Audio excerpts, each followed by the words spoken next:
গতকালকে তো একটা ওভারঅল আমাদের জন্য, বাংলাদেশের মানুষের জন্য একটা আনন্দের দিন। এই আনন্দের দিন কেন বলছি, যে এটা একটা অর্জন, গণঅভ্যুত্থানের মধ্য দিয়ে তাদের যে অর্জন, সেটা একটা ধারাবাহিকতা গতকালকেও ঘটেছে। এই ফাঁসির রায়টা আমি মনে করি এটা কোনো নির্দিষ্ট রাজনৈতিক দল বা ব্যক্তি বা পক্ষ এটার ঊর্ধ্বে উঠে বাংলাদেশের মানুষ এটার প্রতি অবিচল ছিল।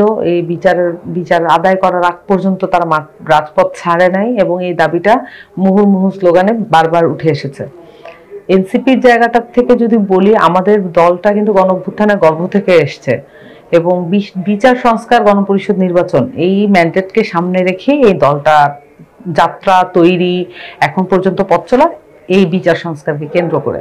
যখন শেখ হাসিনার মতো দাগী আসামি, মানে তাকে যখন আমরা বিচারের আওতায় আনতে পারে, মানে আমাদের জাতিগতভাবে রাষ্ট্রীয়ভাবে আমরা তখন এটা পারলাম, তখন কিন্তু এটা একটা নতুন ধরনের বার্তা দেয় যে কেউই কখনো স্বৈরতন্ত্র কায়েম করে কেউ কখনো এখানে পার পাবে না। আসলে ক্ষমতা না থাকলে বা রাষ্ট্রের মানে প্রতিষ্ঠান হাতে না থাকলে এগুলো কোনো কিছুই করা সম্ভব নেই। ইভেন হাতে থাকলেও কতটুকু করা সম্ভব এটা তো আমরা দেখছি।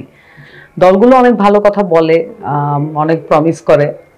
মোটা দাগে যদি আমরা বাংলাদেশে কিছু কালচার আছে, আপনার পলিটিক্যাল কালচার আছে, কিছু সোশ্যাল কালচার আছে, এগুলোর কারণে আসলে মানে আপনি পলিটিক্সটা খুবই ওয়ান সেন্ট্রিক, মানে এটা শুধুমাত্র ধনী এবং পেশি শক্তি যাদের আছে এবং আগে যারা পেশি শক্তিবান ছিল তাদের একটা কন্টিনিউশন। আপনি যদি আসনগুলো দেখেন, যে বাবার আসনে ছেলে লড়তেছে, দাদার আসনে নাতি লড়তেছে, এই জিনিসটাই কিন্তু চলে আসতেছে। আসনটা একটা উত্তরাধিকার, মানে এই সূত্রে প্রাপ্ত একটা জিনিস।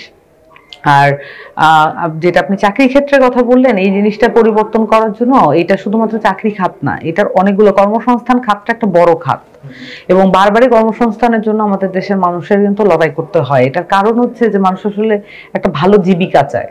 আপনি ইন্টেনশনটা বুঝেন যদি, যে মানুষ একটা ভালো জীবিকা চায় বিধায় এই জিনিসটা ভালোভাবে সিকিউরিটিটা চায়। এই নিরাপত্তাটা আসলে কোনো একক, আমরা যেটা বলি, আমরা এনসিপির জায়গা থেকে আমরা এই জায়গাটা ক্লিয়ার করে বলি, এই খাতগুলো এককভাবে সংস্কার করার বিষয় না। এটা আপনার প্রত্যেকটা খাতে এটার এই টাচটা করতে হবে এবং কর্মসংস্থান খাত যদি আপনার সবচেয়ে গুরুত্বপূর্ণ প্রায়োরিটি থাকে, এটা এক এক সরকার কিন্তু এক এক দল তার ম্যান্ডেট অনুযায়ী সে প্রায়োরিটি সেট করে। তা যদি কর্মসংস্থান আমাদের জন্য অবশ্যই প্রায়োরিটি। এখন আরেক দেখেন